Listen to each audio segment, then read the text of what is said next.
Welcome to the Urban Debate 360 on Magic Bricks Now. I'm Faye D'Souza. We have a power-packed lineup of news that directly affects you, civic news that affects you in your city, and of course, the big news of the GST. Let's take a look at the headlines today. Historic day. Finally, the goods and services tax becomes a law. Experts hail this as the biggest tax reform since independence. Government of Haryana has in fact forwarded this issue to Advocate General of Haryana for legal opinion, and as per the legal opinion will take further course. Another hurdle for the Dwarka Expressway. It's waited 8 years. It's going to have to wait longer. 500 of the displaced residents are up in arms against the Haryana Development Authority, or HUDA, refused to compensate them with alternative plots of land. Mumbai has over 2,000 potholes that need fixing. The BMC chief has asked his staff to work around the clock as the commissioner sets another deadline for pothole-free roads. Now remember, this is the 7th such deadline set by the BMC, and none of those deadlines were met. Also in the news, over 2 dead and several missing as a bridge over the Mumbai-Goa Expressway collapses. 2 state buses and several vehicles were washed away. The Maharashtra Chief Minister Devendra Fadnavis takes stock.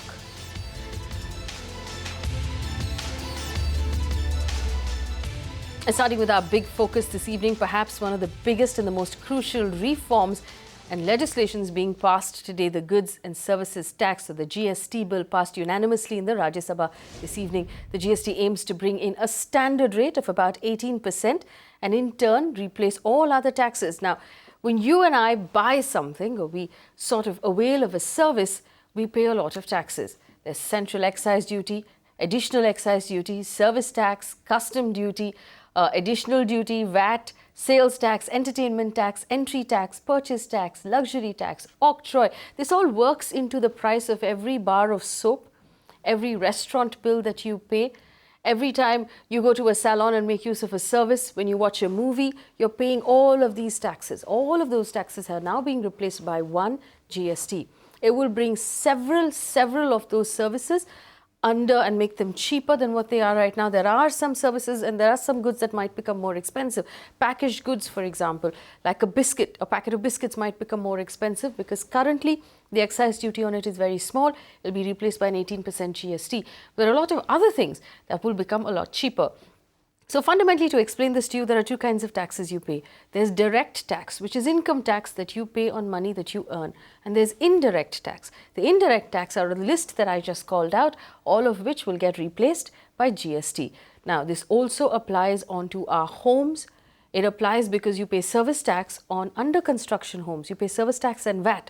That gets replaced by GST. But the stamp duty and the registration that you pay when you finally buy the house, that you will have to continue to pay. So we're looking at a regime where we're paying stamp duty and registration and we're paying GST.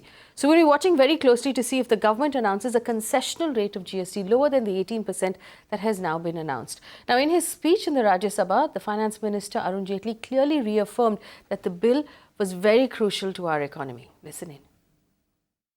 I have before me the recommendations of standing committee, which were then processed by the Ministry of Finance. And the Ministry of Finance on 11th of March 2014, on paper, accepted that recommendation. And therefore, the language of what was accepted in March 2014 by the Ministry of Finance and the then Minister of Finance is exactly what I incorporated in the December 2014 amendment. And I am now told your bill is completely flawed. But I did not want a confrontation on this issue, and therefore, when we sat in a process of discussion, now when octroi or entry tax is subsumed into the state GST, the state GST itself, the kitty would expand, but the fear is that the municipality could be then starved of funds. That's the entire objective. I have discussed it from the honorable members from Maharashtra who have raised this issue. I also have then in order to bring about clarity on this issue, discussed with the Chief Minister of Maharashtra yesterday. There are various kinds of solutions which are possible. I have read out the powers of the GST Council, and therefore you can have under Article 243X of the Constitution, which provides for empowering the municipalities to raise taxes.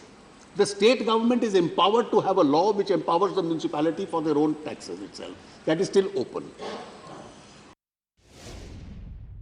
GST आने के बाद कम से कम 3 परिवर्तन आएंगे.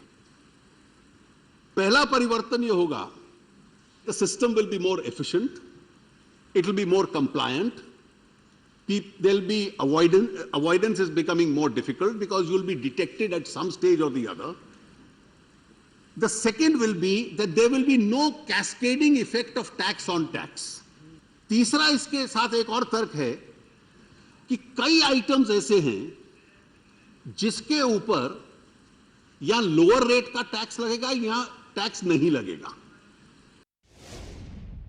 Honorable Leader of the House and the Honorable Finance Minister, there is indeed a definition of money bill in Article 110, and there is a definition of financial bill in Article 117. There is nothing in the Constitution which obliges him to bring a bill as a money bill. So, in the interest of the country, this is the most important transformational legislative change in taxes we are bringing for the next 50 years. On this issue, please say, I will bring it you as want a to speak financial on this bill, issue? and all of you discuss and vote it. Yes? Lobbies are clear. The bill further to amend the Constitution of India, as passed by Lok Sabha and as reported by the Select Committee of Rajya Sabha, be taken into consideration. Those in favor, please say aye. Aye. Those against, please say no. I think the ayes have it. Division. Result of the division, subject to correction, ayes 187, noes 09. Clause 2 is adopted by a majority of the total membership of the House and by a majority of not less than 2/3 of the members of the House present and voting. Those in favor, please say aye. Aye. Those against, please say no. I think the ayes have it. All right, the BMC, that of course was the GST which was passed this evening unanimously in the Rajya Sabha. Big, massive change for all of us who are citizens, tax-paying citizens of this country. Everything we buy, every service we avail of will change. It will take about a year before the GST actually comes into force, but it is of course a hallmark day for tax regulation and reform here in India. But moving on, BMC workers have been asked to work double shifts all night to fix the city's potholes. The orders have come from the BMC Commissioner Ajay Mehta himself. This is being done to ensure the city body meets its latest self-set deadline of a pothole-free Mumbai in 15 days. Remember, this is the 7th such deadline the BMC has set for itself. It hasn't met any of the 6 gone by. My colleague Disha Shah has this report. Mumbai Municipal Commissioner Ajay Mehta has asked all the workers who repair potholes in the city of Mumbai to work double shift to ensure that citizens get a pothole-free ride in Mumbai. In fact, it has once again set a 15-day deadline to ensure that all the potholes are repaired in the city of Mumbai. In fact, surprisingly, a 3-day heavy monsoon showers have proved quite, worse for the civic body as the pothole number count has increased from 185 to 2,200. That's exactly the number of potholes that still exist in Mumbai and are yet to be repaired in the city of Mumbai.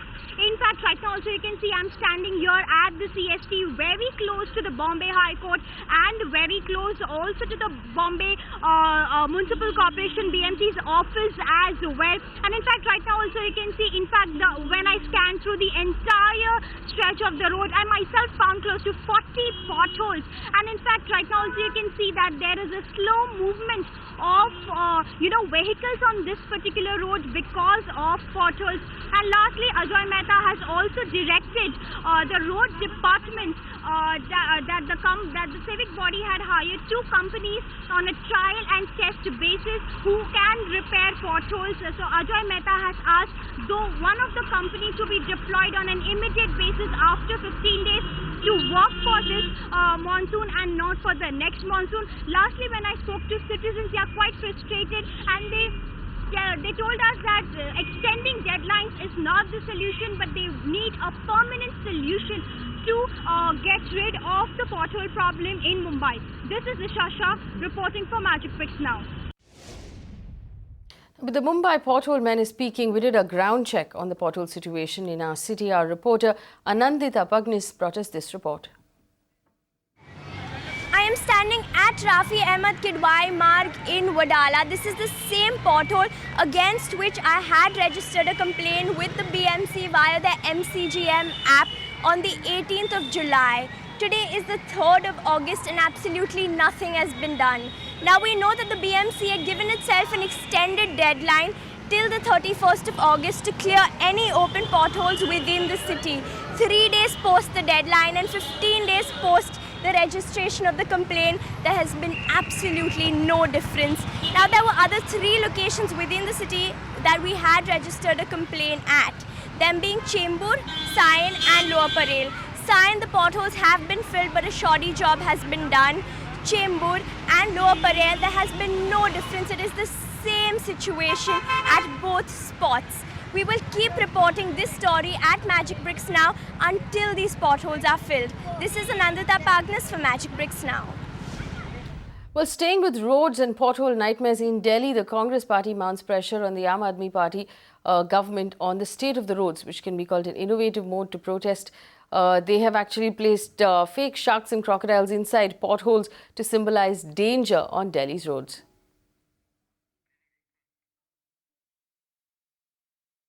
Well, in another massive hurdle on Dwarka Expressway, over 500 displaced residents are up in arms against the Haryana Urban Development Authority after Hooda Administrator Yashpal Yadav on Thursday passed a spoken order rejecting claims of alternative plots for most Dwarka Expressway outsies living in the new Palam Vihar area.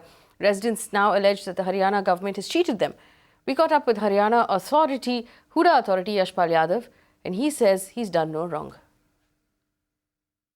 The Dwarka Expressway has been stuck in litigation for a very long time. I have with me the Administrator of Haryana Urban Development Authority, Mr. Yashpal Yadav.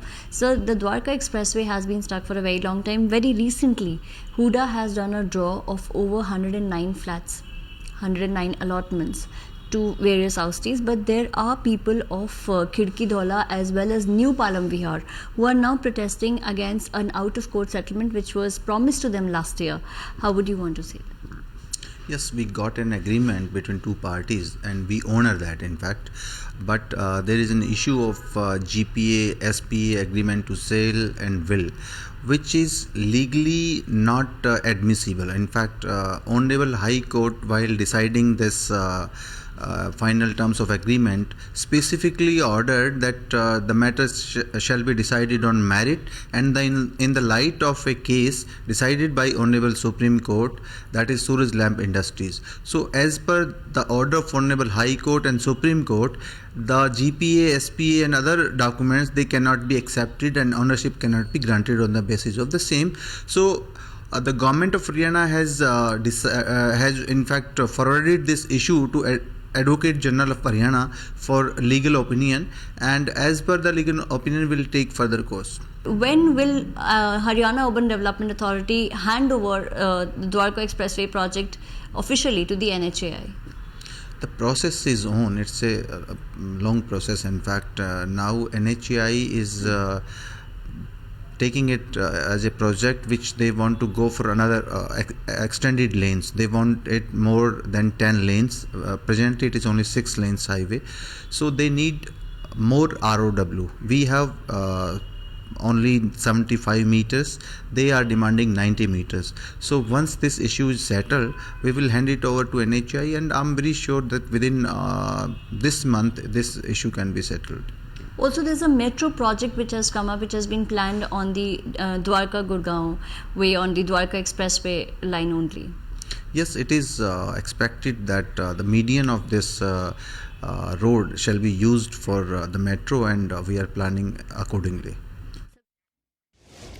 Well, in news that's breaking right now, the Union Cabinet has approved the Road Safety Bill. Now, this imposes a penalty of up to 10,000 rupees on drunk driving and between 1,000 and 4,000 rupees for speeding. My colleague Deepa Rana joins us with with details on the phone right now. Deepa, in my opinion, 10,000 rupees on drunk driving is still not enough, but this is a big move coming in from the Union Cabinet. Will all states have to adopt this immediately? How soon before we start paying heavier fines for driving too quickly? This is basically the Cabinet has approved some amendments in the Motor Vehicles Bill and it is going to be soon tabled for discussion in the Parliament. But for now, what we are hearing is that at least 5 lakh road accidents have been reported according to the ministry figures, and 1.5 lakh people lose their lives. Therefore, the ministry has now proposed certain amendments to the Motor Vehicles Act. I'll just read out some important provisions to you. Basically, the provisions that we are hearing is that in case of road accidents, the fine has gone up to from 25,000 to 10 lakhs.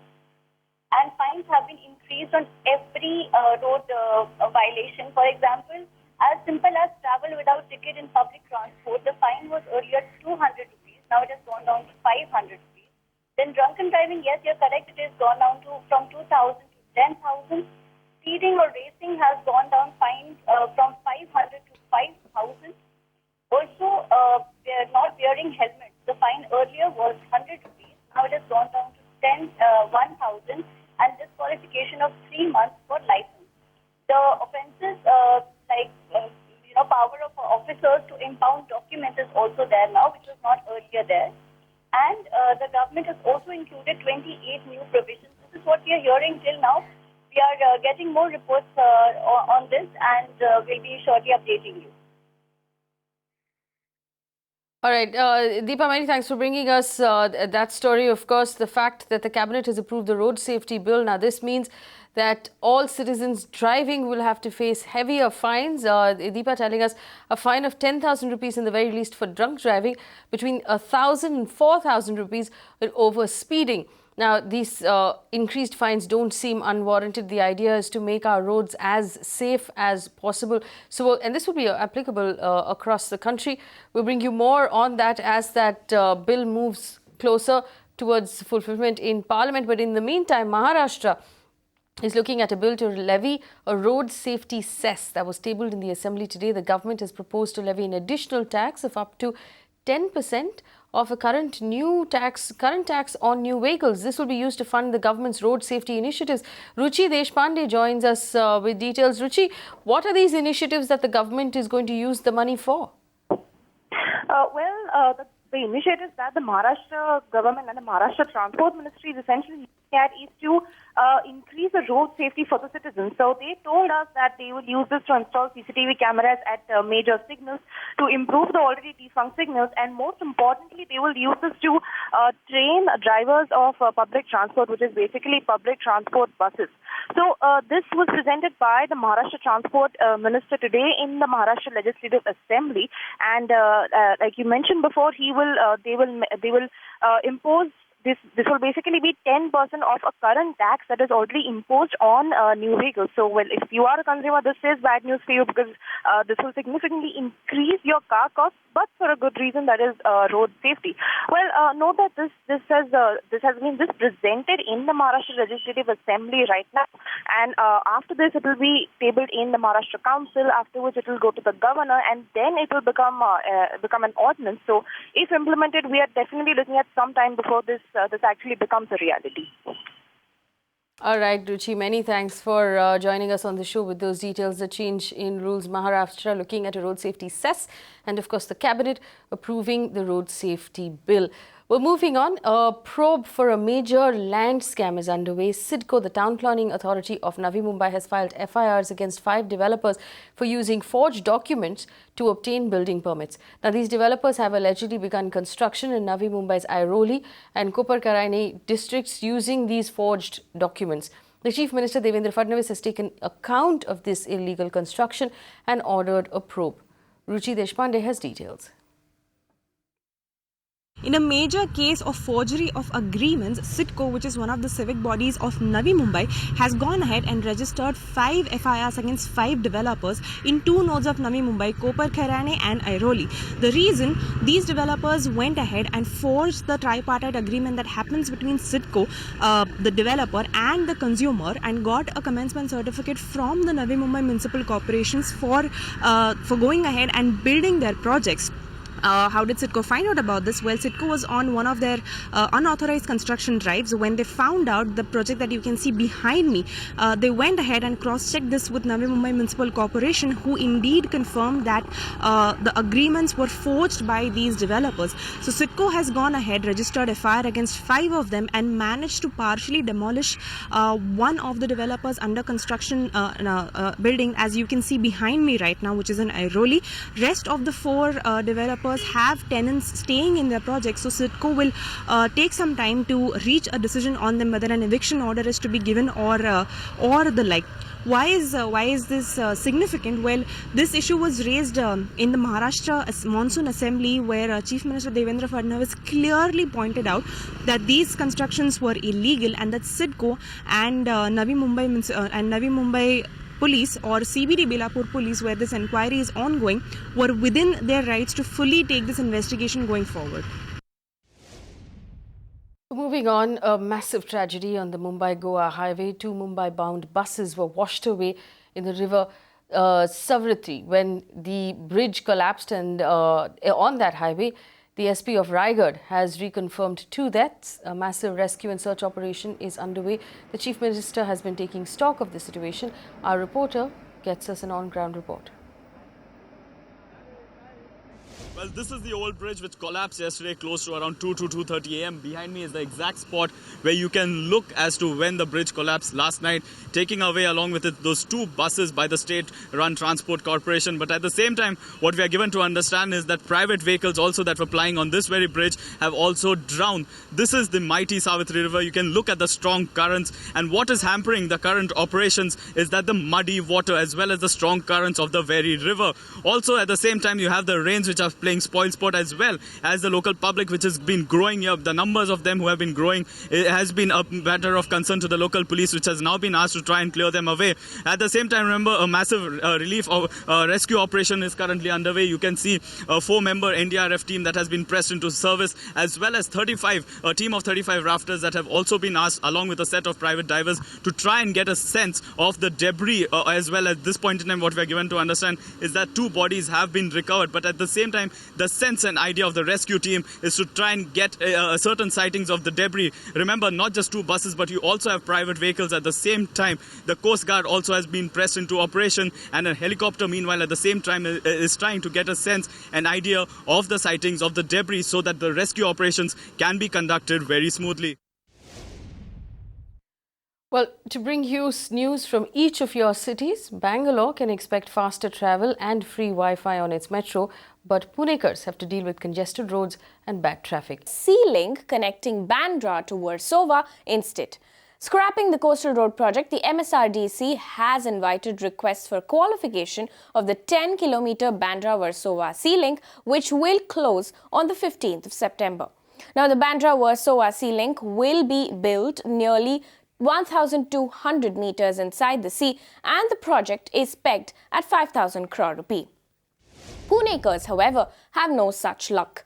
Their commute to the Pune airport from Nagar Road still remains a harrowing experience due to chock-a-block traffic caused by parked cabs on the roadside. Cab drivers have resorted to parking on the road due to expensive airport parking fees. While the traffic police looks at tweaking airport parking rules, residents of Viman Nagar, who are the worst affected, have approached the traffic police with proposed solutions.